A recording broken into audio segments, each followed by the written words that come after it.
예, 쉬운 문제는 아닙니다. 아니, 쉬운 문제인데 실천하기가 좀 어려운 거죠. 가정사역자 한 분이 이런 말을 하는 걸 들었습니다. 오늘날 화려한 집은 많은데 행복한 가정은 별로 없는 것 같다. 집과 가정에 대한 비교이죠. 태초에 하나님께서 에덴 동산에 최초로 가정을 세우셨습니다. 그리고 그 이후에 가정은 사랑을 배우고 훈련하는 것, 그리고 인생을 왜 어떻게 살아야 하는지를 배워가면서 인생관, 세계관 뭐 이런 등등을 배우는 것이 바로 가정이었습니다. 오늘날에는 모든 것이 분업화되다가 보니까 지식은 학교에서, 그리고 또 돈 버는 거는 직장에서 뭐 등등등등 다 구분이 됐죠. 하지만 얼마 전까지만 해도 사실은 가정이 그 모든 것을 다 역할을 같이 하던 때가 있었습니다. 한마디로 말해서 가정은 교회이고 또한 학교이고 일터였습니다. 부모님은 자식들에게 인생관을 가르치고 어떻게 신앙생활을 해야 하는지를 모범을 보이면서 교육하던 장소이고 하나님을 만나는 장소이기도 했죠. 그 중에도 특별히 유대인들, 하나님의 백성인 이스라엘 백성들에게 있어서는 이것은 뭐 두마디 할 필요도 없이 가정은 모든 것이었으니까요. 이것을 가장 잘 표현하는 성경 구절이 바로 신명기 6장 4절부터 9절까지 소위 말하는 쉐마라고 하는 것이죠. 이스라엘아 들어라, 우리 하나님의 여호와는 오직 유일한 여호와이시니 너는 마음을 다하고 뜻을 다하고 힘을 다하여 네 하나님의 여호와를 사랑하라. 오늘 내가 네게 명하는 이 말씀을 너는 마음에 새기고 네 자녀에게 부지런히 가르치며 집에 앉았을 때이든지 길을 갈 때이든지 누워 있을 때이든지 일어날 때이든지 이 말씀을 강론할 것이며 너는 또 그것을 내 손목에 매어 기호를 삼으며 내 미간에 붙여 표로 삼고 또 내 집 문설주와 바깥문에 기록할지니라. 한마디로 말해서 얼마 전까지 교육 시간표가 따로 있는 게 아니고 교과 과정이 따로 있는 게 아니고 선생님이 따로 있는 게 아니라 사실은 가정생활, 삶 자체가 바로 학교이고 성전이고 직장이었던 것이라고 생각이 듭니다. 오늘날까지 그 가정의 삶의 흔적이 조금이라도 남아있는 것이 있다면 바로 가정예배라고 말할 수는 있죠. 하지만 이제 이 가정을 통한 신앙 교육이 어려움에 봉착되기 시작했습니다. 왜냐하면 인생 자체가 피자 조각처럼 나뉘어져 버렸습니다. 신앙생활은 교회에서 하고 또 직장은 뭐 직장에 가고 배우고 익히는 거는 학교나 혹은 학원에서 배우고, 그러니까 통합적 사고, 인생 전체에 대한 진정한 인생관, 세계관, 삶을 어떻게 살아가야 할지에 대한 인생 전체에 대한 통합적 교육과 가르침은 배우는 것이 별로 없습니다. 이게 바로 문제가 생긴 거죠. 생각해 보십시오. 인생이라는 걸 어떻게 두부모 자르는 것처럼 쫙 잘라가지고 가장 완벽하게 자기 분야를 살 수 있겠나 하는 것입니다. 이 문제를 교육학에서는 인식하고 난 다음에 꽤 오래전서부터 이게 교육에 문제가 있다. 그래서 통전적 교육 또는 전인 교육하는 용어들을 하면서 교육이 현장에서 시켜보지만 실제로 저도 현장에 있던 사람으로 곰곰이 생각해 보면 지금 학교 교육이라든지 교회 교육에서 이거 현실적으로는 전혀 손 못 대고 있습니다. 전인 교육 시킨다 그러지만 전혀 안 되고 있거든요. 자, 질문만 해보면 이래요. 오늘날 학교 교육의 현장에서 과연 우리 아이들에게 인생관, 가치관, 세계관, 올곧은 삶의 방향과 목적을 배울 수 있을까? 가르치고 있는 것일까? 전혀 그렇지 못하거든요. 통전적 인격과 인품을 학교 교육에서 배울 수 있을까? 삶의 이유와 목적을 토론할 수 있을까? 학교에서. 그리고 그 대답을 서로 주고받을 수 있을까? 전혀 그렇지 못하다는 겁니다. 그러면 교회 교육은 어떨까? 교회 교육을 통하여 과연 신앙이 성숙해가고 있는 것일까? 영아부부터 시작해가지고 대학부까지 성경 공부를 쭉 해왔는데 옆에 있는 사람도 사랑할 줄 모릅니다. 성경 구절은 몇 개 외울 줄 모르지만 하나님을 사랑하고 세상 속에서 내가 어떤 목표와 삶의 자세로 살아가는지에 대하여 오리무중입니다. 교육 자체가 엉망이 되어버린 거죠. 뭔가 잘못된 거죠. 근데 솔직히 생각해 보면 이럴 수 있습니다. 월요일부터 토요일까지 맨날 만나는 부모님이 자식에게도 교육의 아름다운 신앙적, 영적 모습을 보여주지 못했는데 주일날 그것도 1시간, 2시간 동안 그 아이에 대해서 전혀 알지도 못하는 교회 학교 선생님이 어떻게 그 아이의 영적 성숙을 책임질 수 있겠느냐 하는 거지. 말도 안 되는 거죠.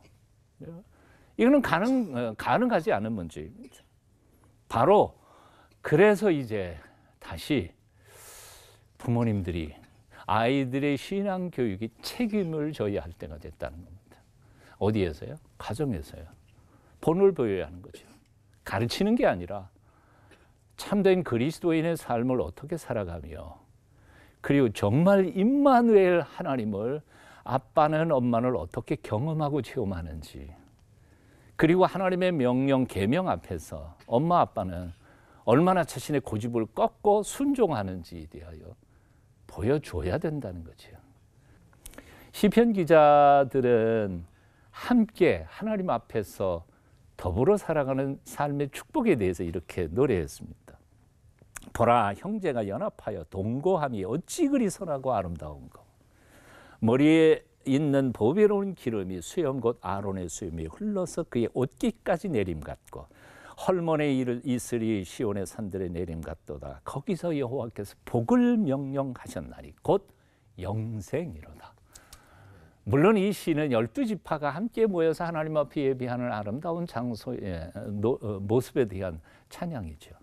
근데 저는 이 시가 아빠 엄마 모이고 아이들 다 모여서 하나님의 이름을 찬송하면서 눈에 보이지도 않는 하나님이지만 영적으로 이 가정에 다 보호하시고 지켜주시는 그 영적인 체험을 하는 아이들의 아름다운 신앙 고백이 바로 이 노래라고 생각이 듭니다.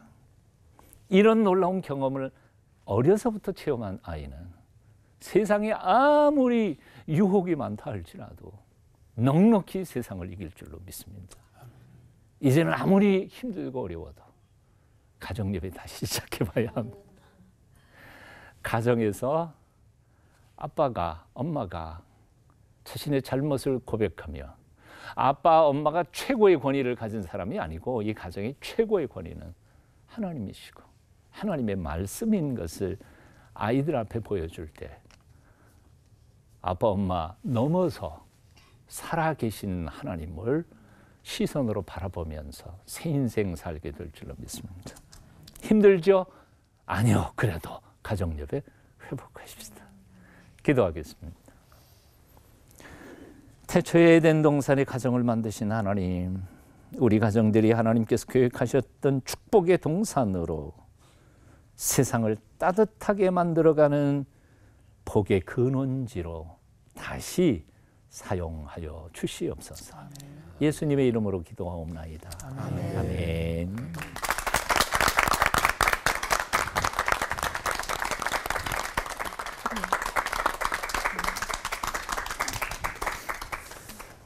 여러분 그 바울의 전도여행을 보면 2차 전도여행 때 빌립보에서 귀신 들린 한 여종을 고친 사건이 있습니다. 근데 그것 때문에 이제 그 여종을 이용해서 점을 치고 돈을 벌던 그 주인이 고소를 해서 감옥에 갇히게 됐습니다. 매우 모질게 매를 맞고 여러분 잘 아시는 것처럼 착고에 채인 채 투옥되었는데 한밤중에 바울과 실라가 기도하고 찬송을 하면서 이제 옥문이 열리고 이 기가 막힌 일이 벌어진 거죠. 근데 이제 간수가 그걸 알아차렸어요. 나중에 다 도망친 줄 알고 자살하려고 했는데 보니까 바울과 실라가 도망치지 않고 있는 겁니다. 너무 감동을 받아서 그래야 도대체 어떻게 내가 구원을 얻을 수 있습니까? 구원이 보인 거죠. 그랬더니 이제 바울이 한 얘기가 주 예수를 믿어라. 그리하면 너와 내 집이 구원을 얻으리라. 유명한 말씀입니다. 가족이 그 간수가 예수를 믿은 것은 뭐 두말할 것도 없고 이 기가 막힌 사건을 혼자만 누릴 수가 없죠. 그래서 집으로 데리고 갑니다. 집으로 모셔서 집에서 같이 예배드리고 그리고 온 가족이 말씀을 듣고 또 세례를 받고 예수를 영접한 얘기가 사도행전 16장 얘기입니다. 16장 34절 그들을 데리고 자기 집에 올라가서 음식을 차려주고 그와 온 집안이 하나님을 믿음으로 크게 기뻐하니라. 뭐 두말할 것도 없이 그들이 집에서 함께한 게 예배고 그럼 가정 예배죠. 집에서 드렸으니까. 이 여기서 매우 중요한 어떤 가정 예배의 어떤 순서들이나 요건들이 우리를 찾을 수 있어요. 그러면 예배가 어떻게 시작되었는가? 구원의 감격 때문에 그래요. 구원의 감격으로 예배한 겁니다. 그것이 결정적 이유죠. 예배는 이처럼 의무가 아니라 감격으로 시작하는 겁니다. 중학교 2학년 때 제 아버님이 술 중독자셨는데 정말 평생 고생시킨 분이에요, 정말. 근데 이분이 중학교 2학년 제가 되던 1월 13일 날 우리 아버님 연세가 39살 주무시다가 새벽 2시경에 심장마비로 돌아가셨습니다. 예수 믿지 않던 때였어요. 우리 어머니하고 저하고 뭐 모든 게 다 무너졌죠. 근데 저는 별로 이렇게 썩 무너지진 않았어요. 왜냐하면 그 아버님이 워낙에 오랫동안 별거하셨고 다시 제가 초등학교 5학년 때 결합했지만 술 드시고 매일 폭력을 휘두르셨으니까.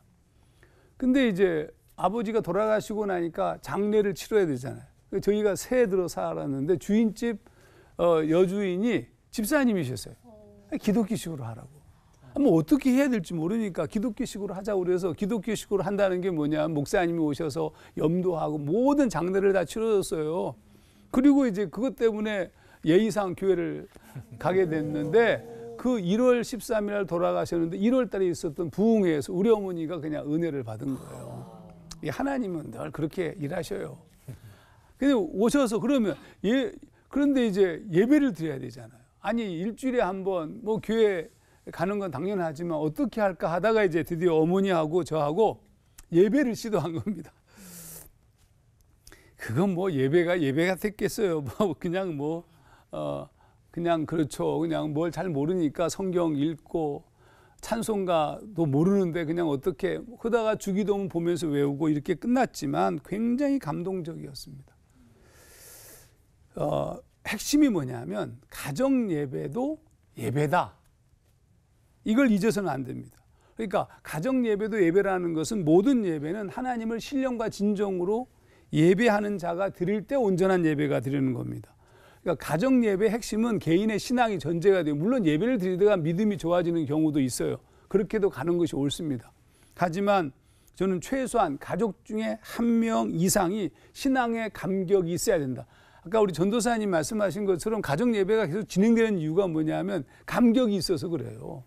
그래서 예배가 지속되는 거야. 전부 감격이 없어. 그냥 예배를 드려야 돼. 그러면 지겨워요. 지겨운 예배는 신령과 진정이 아니에요. 꼭 예배를 드려야 됩니까? 드리지 마세요. 교회 가서 드리세요, 교회. 아까 우리 레온 형제, 교회에서 예배 드리면 됐지 뭐. 근데 그러니까 예배의 첫 번째, 가정 예배의 첫 번째는 신앙의 고백과 감격이 있어야 되고 두 번째는 그 감격이 있는 인도자가 있어야 돼요. 그게 매우 중요하죠. 그리고 또 예배를 드릴 때 우리가 예배 드리는 게 쉽지 않아요. 그러니까 어떻게 하냐 하면 공식적 예배를 선포하는 게 필요합니다. 그래서 성경에서 보면 알 수 있듯이 회개하고 예수를 믿은 간수가 한 일이 뭐냐? 자기 집으로 바울을 초대했습니다. 복음을 소개했습니다. 그리고 예배를 드렸습니다. 그게 시작이에요. 쉽게 얘기하자면 간수의 집에서 드려진 예배의 시작은 처음 간수가 인도한 것이 아니라 바울이 인도했어요. 바울이 예배를 인도했고 그것이 개척 예배야, 개척 예배. 그러니까 오늘 이제 구체적인 얘기 좀 할게요. 가정 예배를 시작하려면 우선 목사님을 초청하는 겁니다. 공식적으로 우리가 가정 예배를 드리기로 결정했습니다. 야, 우리끼리 드리자 이렇게 하지 마세요. 드리기로 결정했습니다. 그래서 목사님을 초청합니다. 순서지도 만드세요. 순서지. 그래서 마치 개척 예배 드리는 것처럼 공식적인 순서지를 만들고 목사님을 초청해서 목사님이 말씀을 전하고 기도도 가족들 중에 누가 하고 그리고 목사님께 미리 부탁해서 그 한 사람을 제사장, 가정교회 목사로 세워가지고 파송 예배하는 거야. 내가 보내놓으라 뭐 이런 거 있잖아요. 그럼 무슨 얘기냐 하면 그런 다음에 시간을 정하고 정확하게 정해진 시간에 예배를 드리는 겁니다. 시간 되면 예배 드리는 게 아니라 시간을 정하고 예배 드려야 됩니다. 그러면 이제 예배는 목사님이 개척 예배를 드리신 거니까 개척교회 가능하면 십자가라든지 어떤 상징물을 하나 만들어서 예배를 드릴 때는 그거를 이렇게 놓는 거예요. 그게 놓는 것이 예배의 시작입니다. 시간은 정해져 있고. 그렇게 예배 드리면 됩니다. 또 한 가지 가장 중요한 것이 말씀인데 말씀은 당연히 설교를 해야죠. 그러면 목사님이나 또 여러 가지 준비되어진 자료들을 이용해서 설교를 제대로 해야 할 필요가 있습니다. 그렇게 새로운 형태가 아니죠. 공식적 예배는 가정에서 드리든 교회에서 드리든 예배니까 예배답게 목사님을 초청해서 공식적 개척 예배를 드리시면 개척 예배를 드리신 것처럼 가정 예배를 시작하시면 여러분 끝까지 갈 수 있습니다. 그렇게 귀한 가정 되시기를 주의 이름으로 축원합니다. 기도하겠습니다. 하나님, 우리가 예배할 수 있다는 사실이 얼마나 감격스러운지 알 수 없습니다. 네, 집에서 온 가족이 사랑하는 사람들끼리 모여서 하나님을 예배하는 이 놀라운 축복을 정말로 개척하듯이 진짜로 교회를 세우듯이 그렇게 시작할 수 있도록 우리에게 용기를 주시고 그런 예배하는 교회 가정이 되도록 인도하여 주시옵소서. 예수님 이름으로 기도하옵나이다. 아멘.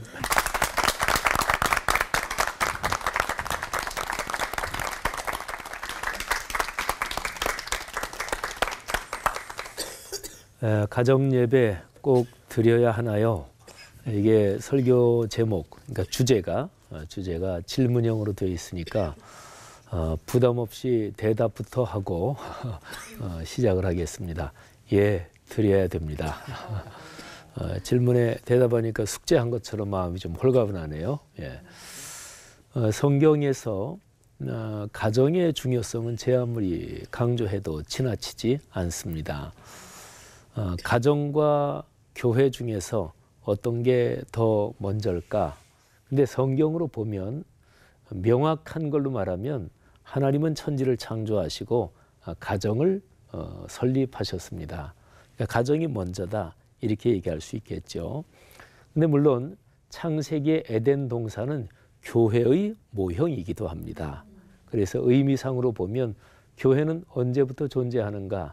그는 창세기의 태초부터 존재한다. 이렇게도 얘기할 수 있고 그게 곧 가정이기도 하죠.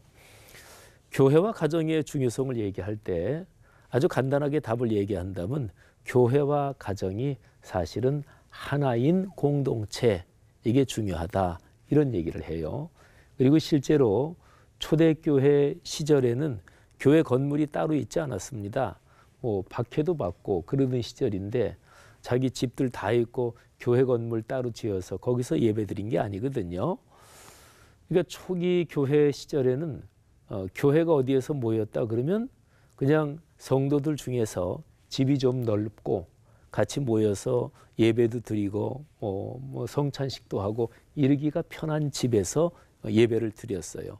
그러니까 교회가 곧 가정인 거지요. 장소적으로 보면 그런 거지요. 여러분, 우리나라에서요, 부모가 그리스도인인데 그 자녀에게 그 기독교 신앙이 전해지는 비율이 무지무지하게 낮습니다. 현재요. 뭐 한 몇 프로 정도 된다고 생각하실지 한번 머릿속에 대강 떠올려 보세요. 제가 현실적인 그 퍼센테이지를 말씀드릴 테니까 이렇게 얘기하면 되도록 낮게 잡겠죠. 아마 그래도 그 정도일까? 아마 이렇게 생각하실지 몰라요. 신앙이 세대 전승되는 비율이 한국에서 15% 밑으로 떨어져 있습니다. 그런데 이렇게 되면 한국교회 미래는 뻔한 거예요. 뭐 출산율이 굉장히 낮고 또 인구 구조가 그에 따라 변하고 그러면 뭐 한국교회 미래는 암담한 거지요. 거기에다가 신앙의 세대 전승도 15% 밑으로 떨어져 있다. 그러면 뻔한 거잖아요. 신앙의 세대 전승 제일 중요한 요인은 무엇일까요? 그는 바로 가정 예배입니다. 그런데 가정 예배하면 힘들다는 인식이 다 있잖아요. 그러니까 가정 예배를 좀 더 광범위하게 해석하고 생각을 해야 됩니다. 그러니까 가정 예배하면 교회에서 드리는 예배의 축소판 이렇게 하니까 이제 힘들다 이렇게 생각하는 거지요. 아이들하고 성경 퀴즈 하면 되잖아요, 그죠? 아이들 신날 거 아니겠어요, 그죠? 성경 퀴즈 하고 그리고 뭐 퀴즈에 맞으면 뭐 상도 주고요. 그러면 아이들이 신나겠지요. 그리고 제일 중요한 게 하나 있습니다. 예배가 짧아야 됩니다. 저는 그렇게 생각합니다. 이거는 우리 그리스도인들이 아유 맞아 목사님들이 이걸 꼭 좀 알아야 되는데 이렇게 많이 생각하실 텐데 아이들 데리고 너무나 길게 예배 드리면 지루하잖아요. 그러니까 형태는 굉장히 다양할 수 있다. 이거를 꼭 생각을 해야 가정 예배가 성공할 수 있고 정착할 수 있고 그리고 부담이 안 될 수 있다 그런 거죠. 어쨌든 결론은 그것입니다. 진짜 하나님이 주시는 축복은 성경에서 보면 제일 중요한 요건이 있습니다. 대가 이어져야 됩니다. 그러면 신앙의 축복은 신앙의 대가 이어진다. 이거는 가장 기본적인 전제입니다. 신앙의 대가 이어지는 제일 중요한 것이 바로 가정 예배다. 교회 예배, 그건 물론 당연히 전제되고요. 하나님께서 가정 예배를 통해서 우리 한국 그리스도인들의 삶에 신앙의 대가 이어지고 그리고 거기에서 오는 복을 누릴 수 있게 하시기를 주님의 이름으로 축복합니다. 아멘. 기도하겠습니다. 하늘아버지 은혜를 감사합니다. 우리가 사는 이 땅 이 사회에서 가정이 신앙적으로 살아나게 하시되 가정 예배 이 땅의 그리스도인들 가정마다 아름다운 복이 되게 하시고 그래서 신앙이 세대를 이어 그리고 가문 대대로 복이 되게 하옵소서. 예수님 이름으로 기도 올립니다. 아멘.